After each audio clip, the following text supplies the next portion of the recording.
for that very warm introduction, Kevin, and indeed for the invitation to open proceedings at what I can't believe is now the 16th annual Percy French Festival, which is a tremendous testament to your organising ability, perseverance, and your it's a tremendous achievement, and here's looking forward to the next 16 of them as well. Don't you overwhelm me with the thought.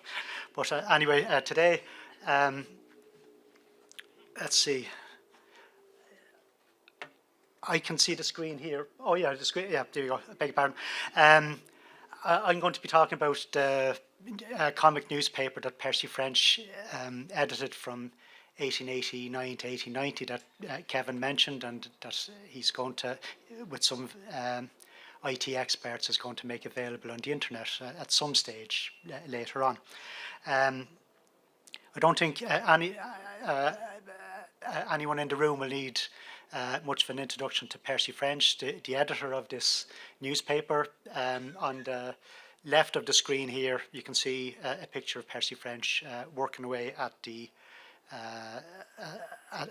editorial desk of the newspaper.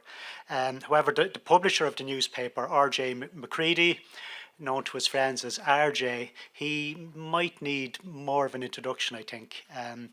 Like French, he was a graduate of Trinity College, Dublin. Like French, he came from a very large family.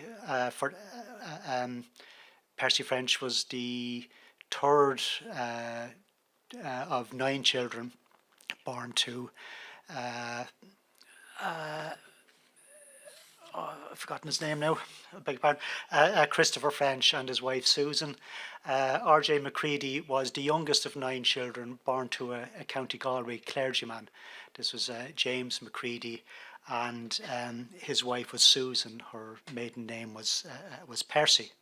Maiden name was Eaton, I beg your pardon, Lydia Eaton. He seemed to be destined for a career in law. But like French at his time at Trinity, he was smitten by an alternative love. For French, it was the banjo and entertainment generally. For Macready, it was the bicycle. So he was a very proficient cyclist, very accomplished. He won several Irish national titles in the 1880s. And his most notable achievement came in 1890 when he was a member of the so-called Irish Brigade, which went to London in the summer of that year and swept all before it. They won every competition in which they entered. Macready won 4 British national championships, and the secret of their success was they were riding the recently, I suppose you could call it invented, but it was really the recently rediscovered pneumatic tyre. They were riding bicycles with the pneumatic tyre.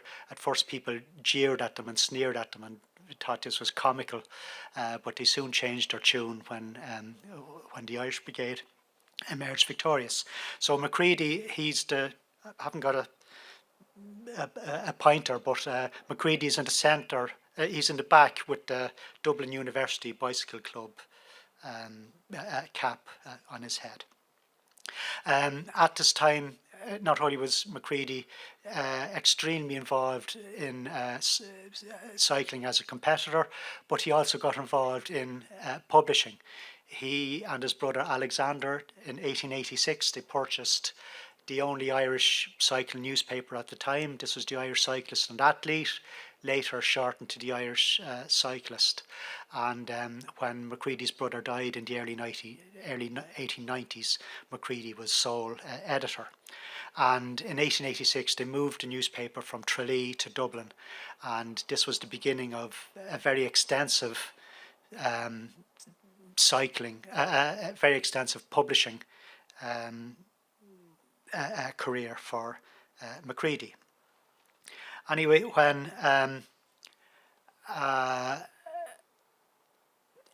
Percy French lost his job as the inspector of drains, as Pascal described him. In 1888, he approached Macready for a job. He asked, "Can I have a job on the Irish Cyclist?"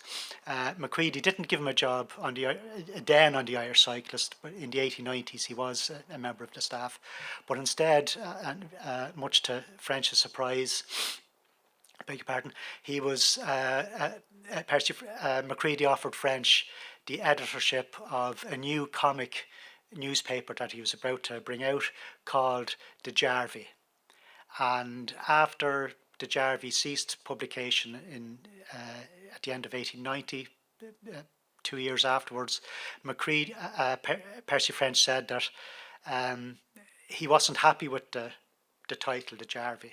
He felt that one of the reasons why they struggled to sell newspapers in Dublin and elsewhere was the name. Now, there was also the reluctance of Dublin newsagents to stock an Irish comic newspaper. They much preferred British newspapers. So it seems almost certain that Macready came up with the title, the Jarvey, but Percy French persevered with this. The terms weren't very favourable for Percy French. Again, after the newspaper ceased production, French stated that we started with no capital whatsoever, and the idea was to pay artists and writers out of the profits of the first month. At the end of the first month, there were no profits. At the end of the second, there were no writers or artists, except my very great friends Dick Orpin and Eddie Radcliffe. And on the left-hand side of the screen here, you can see a portrait of Richard Orpin. Many of the illustrations in the Jarvey are by Orpin. If you look closely, if you see RCO in a corner or in the middle of a sketch, that's something that Orpin has produced. So why did Macready offer the editorship to Percy French?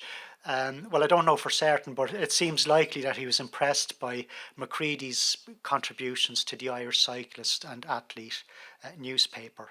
Throughout 1888, French submitted not a huge number, but he did submit several comic verses to the Irish Cyclist, and he also submitted a comic story with the title "How I Didn't Find Stanley." And unfortunately, this production hasn't survived, but we do know from one of the advertisements from February 1888 that it seems to revolve a reversal of the story in which Henry Morton Stanley went out to look for Dr. Livingstone in Africa. This case, it's not Livingstone who's gone missing; it's Stanley, and the occasion of this production was it was brought out as a special edition of the Irish Cyclist to mark the opening of the Stanley Bicycle Show in London, and the Stanley Bicycle Show was the largest bicycle exhibition in the United Kingdom at the time. It was named after the Stanley Bicycle Club, which originated this show, and it eventually mushroomed into a huge affair. But if you look at the sketch here, you can see in the middle there's a guy in a pit helmet, and he's saying, "Beg your pardon, sir, but is Mr. Stanley around?"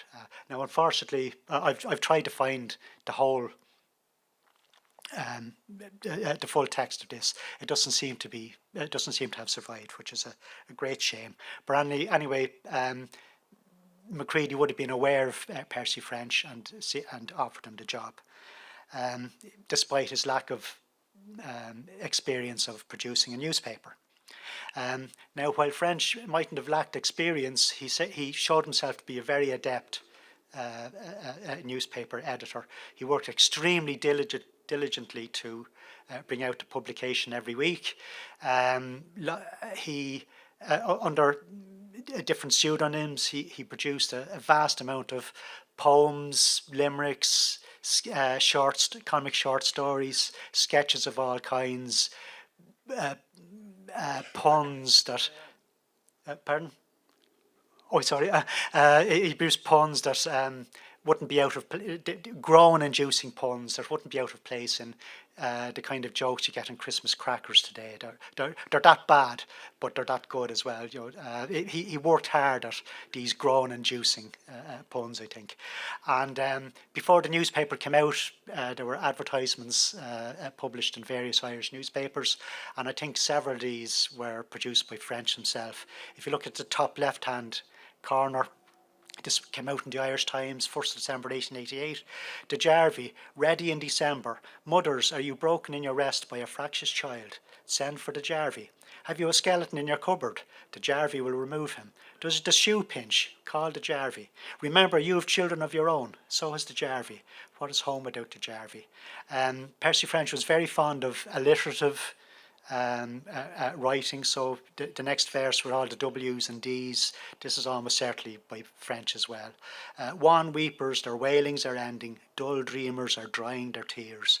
On saffron-hued sunrise ascending, De Jarvie appears.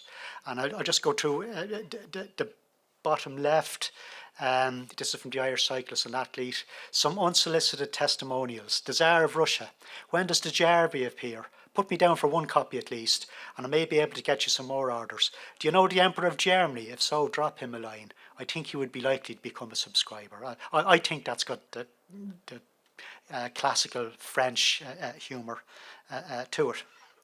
As I said, he didn't have any experience of bringing out a newspaper, but he threw his heart and soul into this publication. After all, he relied on the profits to for his income. So he devised a number of competitions. I won't go through them all, I'll just mention two of them. One of the competitions was readers had to nominate whom they considered the 5 best looking women in Ireland. And they could win a prize. You couldn't imagine it today, but anyway, they'd be cancelled pronto.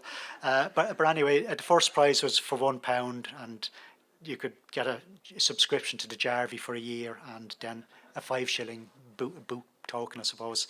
Anyway, the winner, by coincidence or not, it's impossible to say, but she's just described as Miss Armitage Moore. And there were 2 Armitage Moores. The first one you see in the photograph here was Priscilla Cecilia Armitage Moore, the future Countess Annesley. She became Countess Annesley on her marriage in 1891. The second possibility is Percy French's future wife, Ethel Etty French, Ethel Etty Armitage Moore. So it was one of these two.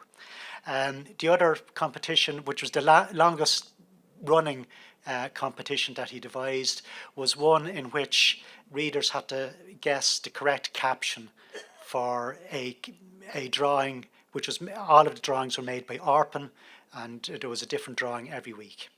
And here's how French, I beg your pardon, introduces this particular competition.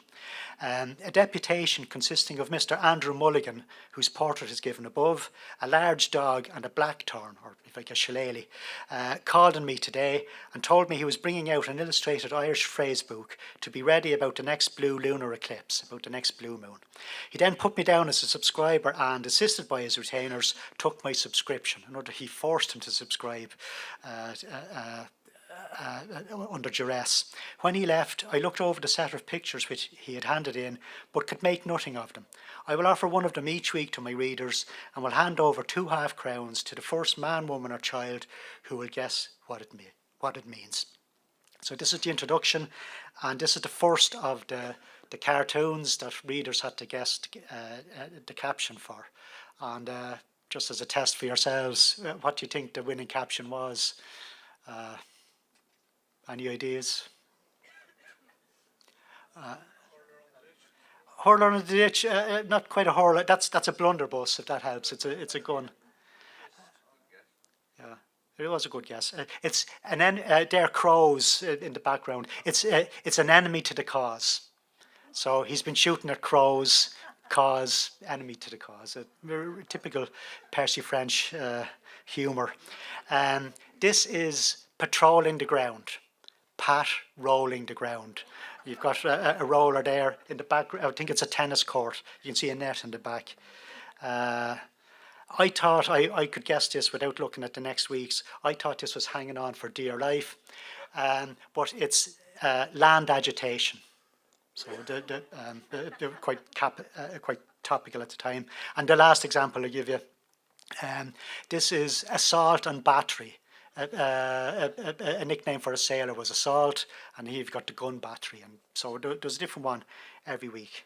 And he devised a number of other competitions, but I won't go into them. There was also, after a few weeks, he began a women's column, I suppose you call it. It had different names, different titles. The woman you see here, this is Nanny Lambert Power O'Donoghue, and she ran the Our Lady's Letter column from October 1889 to February 1890, and when she ceased producing this column, it came under a new one emerged in March 1890, and Percy French conducted that column. And the content of the women's pages are very different from the rest of the newspaper. There's a very earnest tone. There's not much humour in the women's column. They're quite gossipy. Who attended a dance in Lord so-and-so's home, what dress did the women wear, who spoke to whom, that kind of thing. Anyway, Lambert Power O'Donoghue, she was a well-known writer on equestrian subjects at the time. He also brought out, Percy French, he began a number of Jarvey concerts. Basically French and some of his friends and colleagues travelled to different towns, mostly outside of Dublin, but a few in County Dublin. They had put on a few concerts in Dublin city itself, but they were trying to boost sales outside of Dublin. I think sales probably plateaued in Dublin, and that's why they made this effort to make the newspaper, try and popularise the newspaper in the provinces. But here's one of these alliterative productions of which French was so fond of. The comics are coming, the climax of comedy, kaleidoscopic cluster of clever comedians, cornucopia of complicated conjuring, quaint cantos by knockabout comets, queer quips and curious quirks convoke cachinnatory cackles, quantities of catcut carols and killing conundrums, and so on and so forth. And on the right hand side there's an illustrated ad for one of these concerts in Dublin city itself. But the real attraction of the newspaper was the comic contents, and much of which was produced by Percy French. He produced an enormous amount of poetry, jokes, some cartoons which he wrote himself, and lots of comic observations on the mostly on the social elite of the period. As I say, he loved alliteration. This is my favourite passage in the 2 years of the Jarvey. It's an alliterative poem which tells a story, and every word in the poem begins with the letter S. Susanna Snooks sings sad sweet songs. She sees soft summer skies, strange sunset shades sift silently. She somewhat sadly sighs. Soliloquizing she strays, sweet songsters shyly sing. She sees slim spruces slanting shades surround some sparkling spring. Still southward silently she strays. She spies shy Simon Slade. Stop, Simon, says Susanna Snooks. Still sifts sweet sunset shade. Shy Simon, 6 snug satisfying squeezes slyly stole. Susanna snickered. Simon stayed. Sick, silly, spoony soul. Susanna's sire saw some shy, suspicious stranger stray. Saw Susan say, stop, Simon Slade. Saw simple Simon stay. Stern sire saw some solid stick. Serenely, slyly slipped. Susanna saw. She shrilly shrieked, skip, Simon. Simon skipped. Absolutely wonderful, and it looks simple, but he must have put an awful amount of work into that, and that's just one little bit of the Jarvey for the 29th of March 1890. He was a master of his master of the English language. He was a wordsmith, a master of the English language, and you get that in his well-known songs, but also in the Jarvie. There are lots of similar examples. I won't go through all of the limericks. He didn't produce common or garden limericks. He produced limericks which involved wordplay, and you probably know that the word colonel is often abbreviated to COL. So he wrote, "There once was a cavalry colonel who kept a voluminous journal. He would flirt half the night, then contentedly write, my attentions were simply paternal." And he was obviously taken by the pronunciation of the word Sioux, S-I-O-U-X. So this limerick goes, "What will he do? The lands of the Sioux are open, 'tis true, to the hardy white settlers who like all things new. But what will he do when the frolicsome Sioux sweeps down on him, scalps him, and cuts him in two?" It's wonderful. He was a virtuoso. I'll move on because of time. Just a few of the jokes that you see in the Jarvie. I'll start with the first one. So I'm quite interested in police, the history of the police, as Kevin said. The other day a policeman, in making out a charge against an arrested party, wrote, "The prisoner set upon me disorderly and called me it should be called me an ass and a ruffian and an idiot, all of which I certify to be true." Then a safe guess. "Professor, in which of his battles was Richard III killed?" Pupil, "I think it was his last battle, sir." Which is, certain logic there. Just the last one. "Why don't Home Rulers put up at the Shelbourne?" That's the Shelbourne Hotel. "Because they would have to look down on the green. The Shelbourne Hotel is on Stephen's Green." So very clever. A lot of the humour involves kind of stereotypes of the Irish, which would be problematical today, I think. But there are lots of so-called Irish bulls, Irish people coming out with all kinds of nonsensical phrases. An example on the left on this railway platform. "Swell, when is the next train, Porter?" Porter, "It's just gone, sir." So, it's not when the next train, it's just gone. It's nonsense. A courtroom scene. "Now, sir, do you plead guilty or not guilty?" "Not guilty, and what's more, it's my first offence." Also, there are lots of stereotypical portrayals of the Irish peasant as a kind of a buffoonish character. Mr. P. Finnegan counting his pigs. "One and one's two and one's another, and bad cess to that little black fella. I can't count him at all, till he quits running about." And then there's a farmer and a new labourer. "I thought you told me you could hold a plough." "Ara, how could I, with two horses drawing it away from me?" But sometimes the peasant or the labourer gets the upper hand. Landlord's daughter. "Well, Pat, you're digging out the holes, I see." "Much should be dad, miss, I'm not then. I'm digging out the clay and leaving the holes." And or cyclist. "Can you tell me where that road goes to?" Local wit. "Now, I've worked here this 10 years and never yet seen it stir out of that spot." So the road's not going anywhere. Now, according to Bernadette Lowry, there was negative reaction to French's stereotypical portrayals. She argues that lots of the short stories are written in a very flat brogue, and, quote, "This obviously gave rise to huge indignation." Now, I can't find any evidence in any newspapers of the time, including the Freeman's Journal, which Bernadette argues was strongly critical of Percy French. I can't find any evidence to substantiate this claim at all.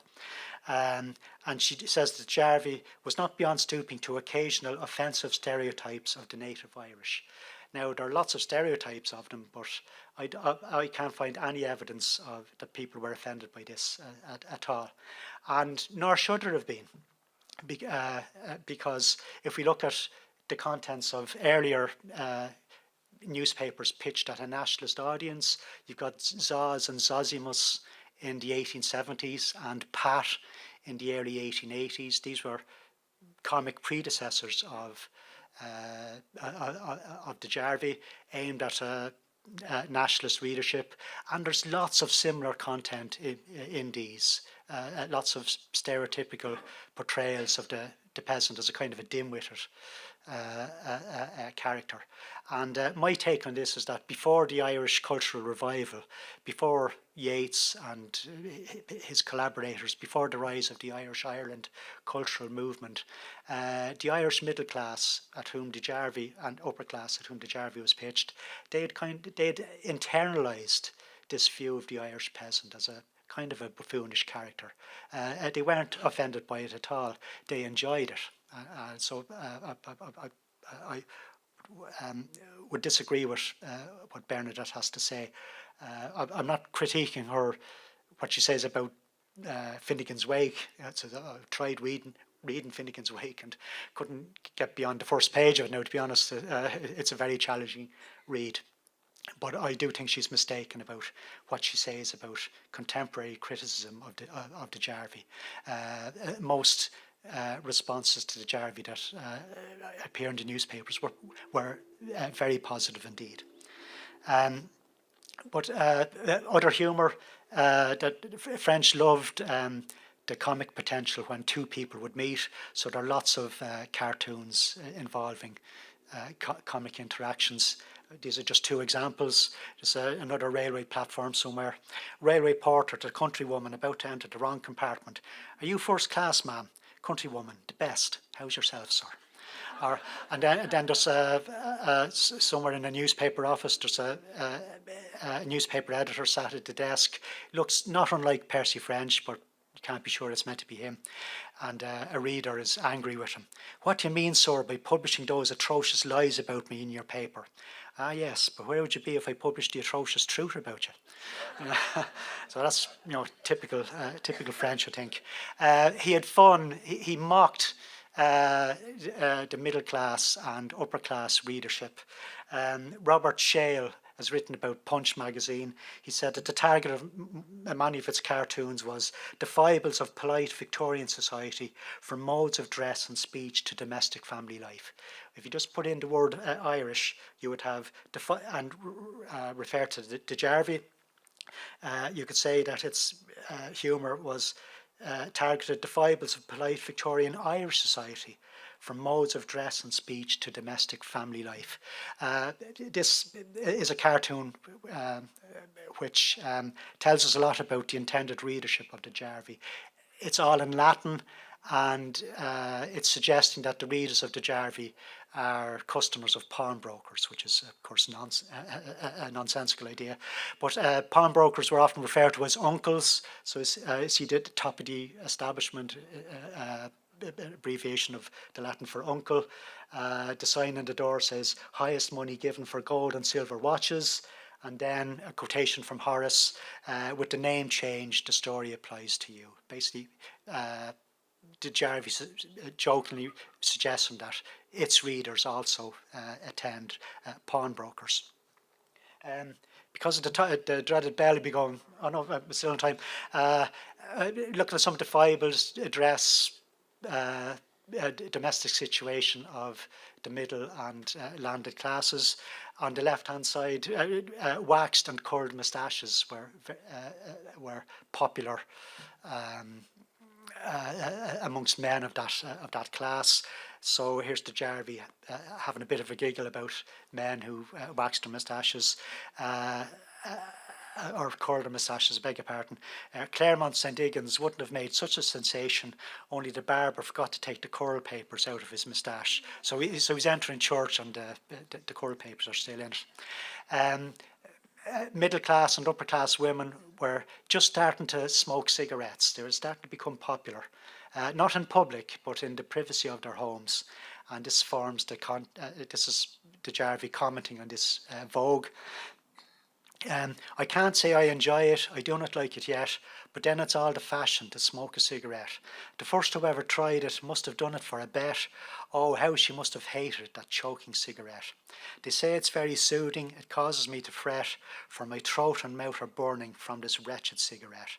Still, a woman has to follow when the fashion has been set, so I murmur how delightful as I smoke my cigarette. She hates smoking, but it's starting to become the fashion.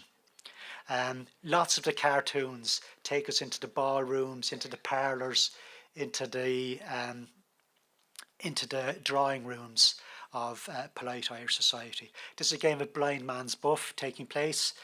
Little Bertie, I know who I've caught. Mama, who is it, dear? Little Bertie, it's Mr. Twinkler. I can feel his beard. And Grandma cut him out of her will. This grandma in the middle there. Lots of the cartoons feature imagined conversations that take place at these events. Old friend, so this is your daughter's coming out party. Heavy father, yes. And if I hadn't put my veto on her dressmaker, she'd be out a great deal further than she is. That's the only risque joke that I'm aware of in the Jarvie. This is my favourite of these conversations. So this is Miss Chisholm. I'm so glad to have met you, Colonel Darringer. I dote on the art and understand you were one of the hanging committees last season.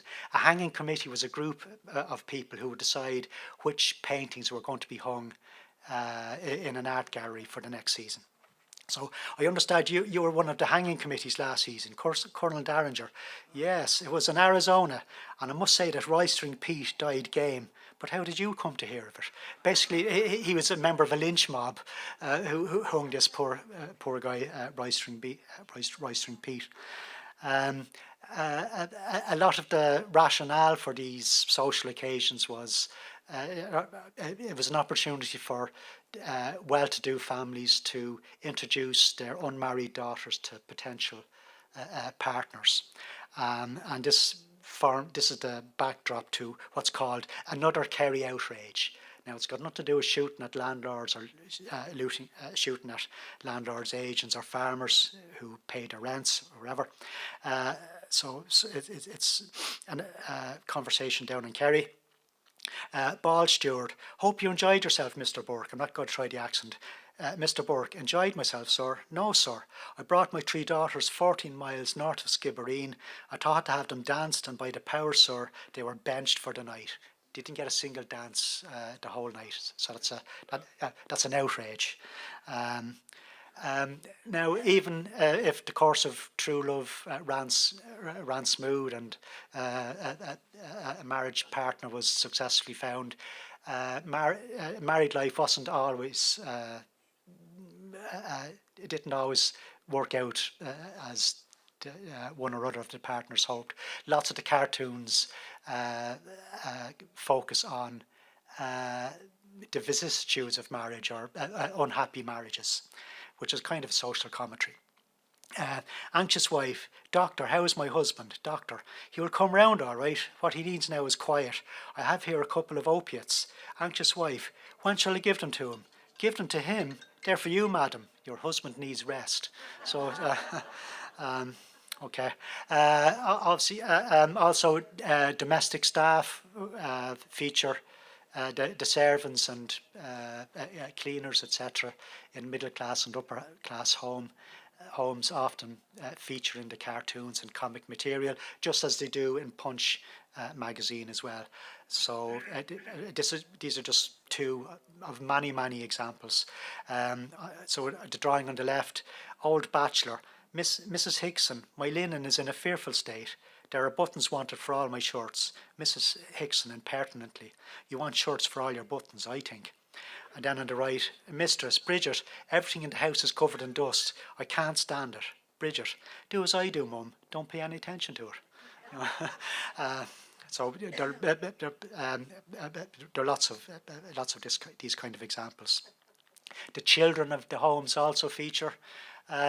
So on the left you've got visitor. I think, little girl, I've seen you before. Little girl, yes, I remember throwing biscuits at you in the zoo. So this, it's a interesting inversion of the popularity in British magazines of showing the Irishman as the peasant Irishman as a simianized brute, with ape-like features. Here it's a middle or upper class man who's got the ape-like features. Then on the right, in the background, there's a train. You can see smoke coming out of the funnel. Visitor, baby, see puff puff. And then the infant goes, thanks. I've always understood that locomotive was the term generally employed to designate that invention. Have you read the quarterly? So rather, implausible interaction, I would suggest. Lots of the cartoons feature the sports and recreations of elite Irish society. The two most numerous sports that feature are cycling and tennis, respectively. I didn't have time to show you many, but there are lots, and when it comes to the online introduction, I'll make a few more available. But this is the only cartoon that I can say for absolutely certain was by Percy French. You can see in the bottom right hand corner, WPF, William Percy French. Lots of the cartoons have WF, which I think are also by him, but I can't say for absolutely certain that they were. But this is by William Percy French, who was very keen on cycling himself. And there's a limerick at the back. There was an old fellow whose figure for racing was hardly the rigour. When he cried, I'm a flyer, they said you're a liar, you're just an old crock and a jigger. And then one example of many tennis themed cartoons. What pretty ears, are they pierced? No, bored at present. They're quite cruel. And there are lots of put downs. Usually women putting down men, occasionally the way around at these social gatherings. The one major difference between the Jarvey and Punch magazine was the relative lack of political content in the Jarvey. By that I mean party political content. The Jarvey largely steers clear of the big constitutional question of the day, home rule and the constitutional link between Ireland and Britain. It does feature occasionally in some of the small jokes, but French largely steers clear of it.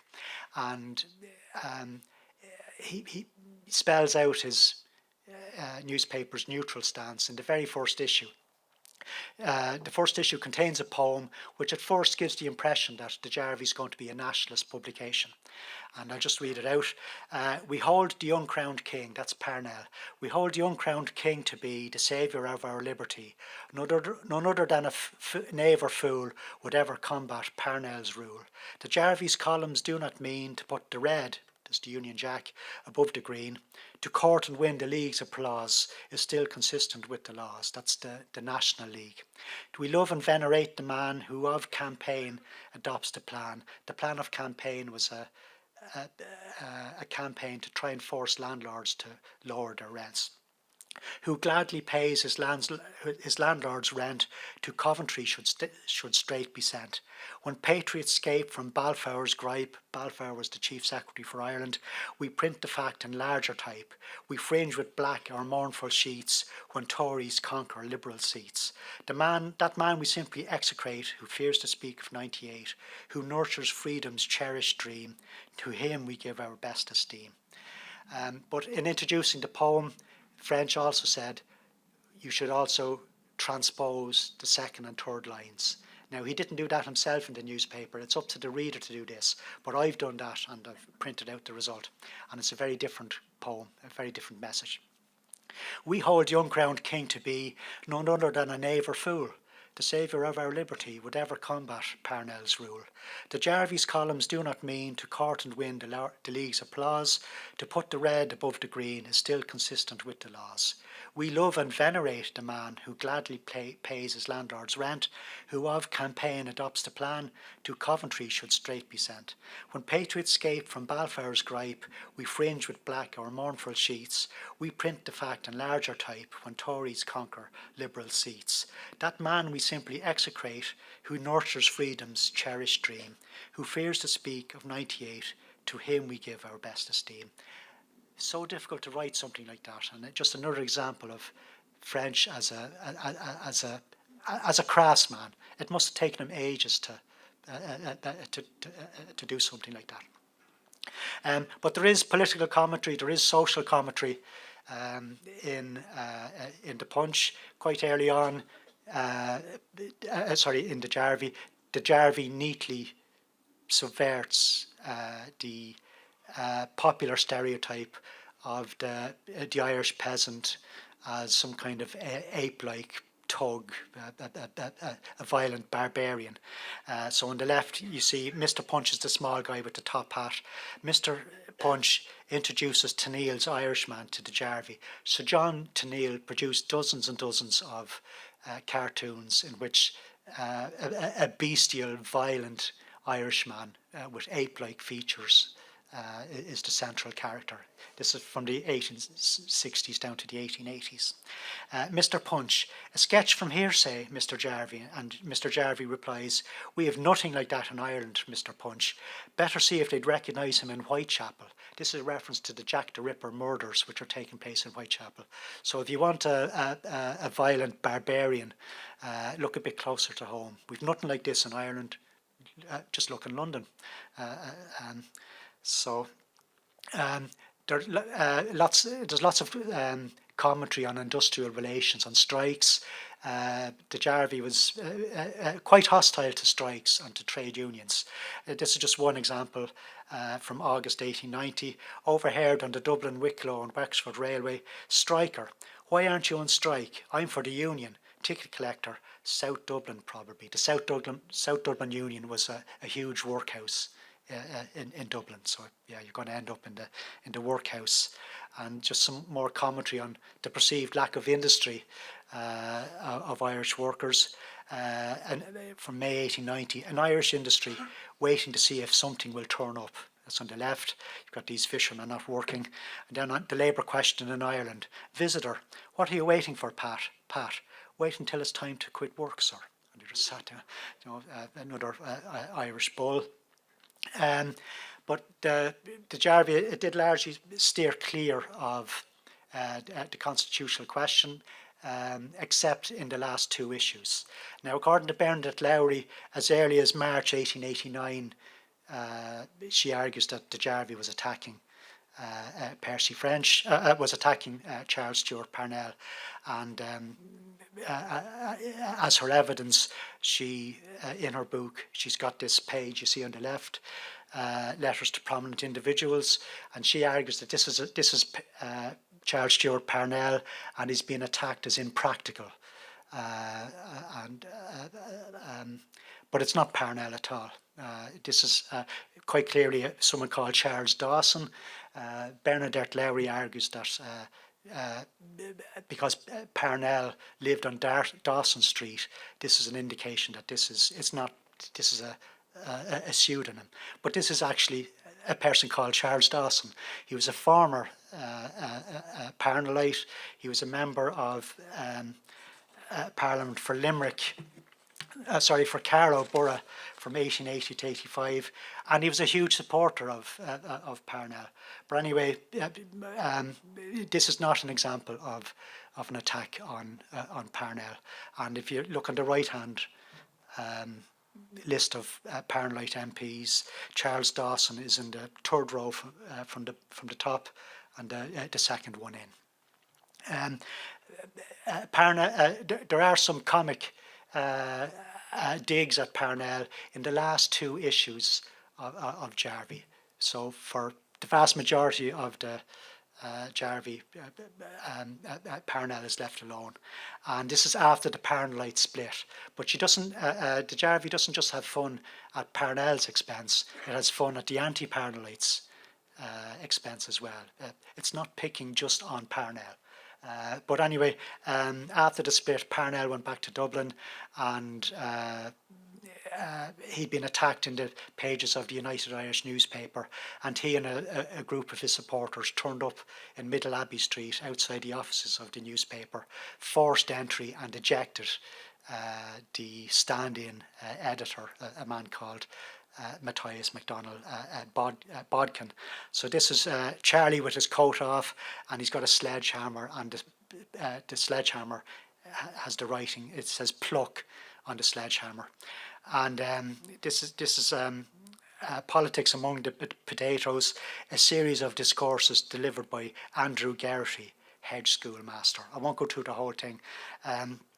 But it's an imaginative conversation by Andrew Geraghty describing this event in Middle Abbey Street.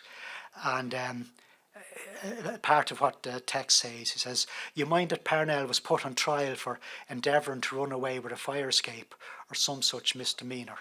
That mightn't mean anything to most people in the room, but during the divorce case, when Captain O'Shea divorced his wife, Catherine or Kitty, part of the evidence involved the story that on one occasion Parnell was alone in a room with Kitty O'Shea. Captain O'Shea turns up at the front door and Parnell makes his escape down a rope fire escape. So that's what's been referred to today.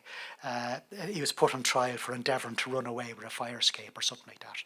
And it was a hugely embarrassing piece of evidence, and lots of newspapers had a lot of fun with it, especially in Britain. And then politics among the potatoes, just the last slide I'll show. Later on in December, Parnell was down in Kilkenny for the North Kilkenny by-election, and in Castlecomer, someone in the crowd threw a substance which is believed to be quicklime, and Joyce later wrote, "'Twas Irish humour, quick and dry, flung quicklime into Parnell's eye." But anyway, that's what's been described here. And Geraghty says, "You'll not be surprised when I tell you that after a round or two of complimentary addresses, there was a general recourse to blackthorns," that's shillelaghs. "Lumps of stones were in great demand, and a mighty responsive ruction was raised," etc. Well, this was all seasonable and friendly enough, but when a Castlecomer boy threw a bag of lime into Parnell's eye and nearly blinded him, it was considered to be going a little beyond the beyonds. Tim Healy said that his former friend had been throwing dust in their eyes for so many years that it was only fair if he got his vision obstructed once in a while. However, I hold that vitriol and lime and such are not orthodox weapons for an Irishman and should never be substituted for an honest blackthorn in an argument. And there's a few more examples of this kind of poking fun at Parnell, but also at the anti-Parnellites in the last two issues of the newspaper. But it was far from typical of the contents, and I think it would definitely be very inaccurate to categorise the Jarvie as an anti-Parnellite newspaper. It wasn't. It was a politically neutral publication, which had fun. Its subject matter was mostly the Irish people and how humorous Percy French found Irish life to be. I'll leave it at that. So I'll leave it at that.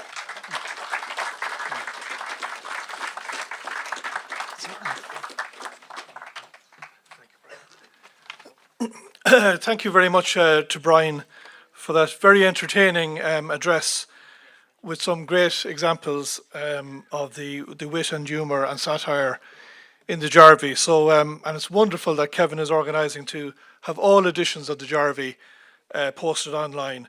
So our thanks again to Dr. Brian Griffin for that very entertaining address. Thank you. Absolutely. If there's any members of the audience who would like to ask any questions of Brian, please fire ahead.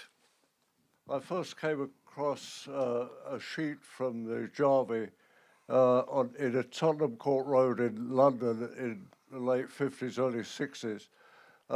I've been a collector of the Rubaiyat of Omar Khayyam, a very famous poem, and I found a very nicely bound copy there in the Tottenham Court Road, and I picked it up, and I thought it'd be nice to wrap it in something. I said, "You've got a sheet of paper or something I can wrap this in." And so he reached back and he ended up wrapping it up in a couple of pages of the Jarvie. that was my first reference to the Jarvie. Percy. Very good. I think he would Yeah, have found I've probably got 20 or 30 copies of the Rubaiyat over time. I think Percy French would have loved Yeah, that story, actually. yeah, it's a great poem. He didn't stand on ceremony. I think he would have liked that, actually. Any other questions or observations before we move on? You referred there to Percy Ahern or Percy. Was he in relation to Percy Ahern? Ask the man tomorrow. They're both good raconteurs. They both tell a good story. I don't mean it in a negative way, but I'm sure Bertie Ahern could let you know. All right. Why do you think it failed in such a short time? I mean, its life was very short. Sorry, Why did it fail? Yeah, according 2 years was about the natural life of newspapers then, of comic newspapers, because the other ones there are a number of possibilities, but it struggled to reach outside of its Dublin hinterland. That's part of the problem. Percy French later argued that Dublin newsagents were very reluctant to stock it. They preferred British humorous publications to the Jarvey, so they struggled to catch the attention of its main source of potential readers, which was obviously in Dublin. So there were two big strikes against it. According to Bernard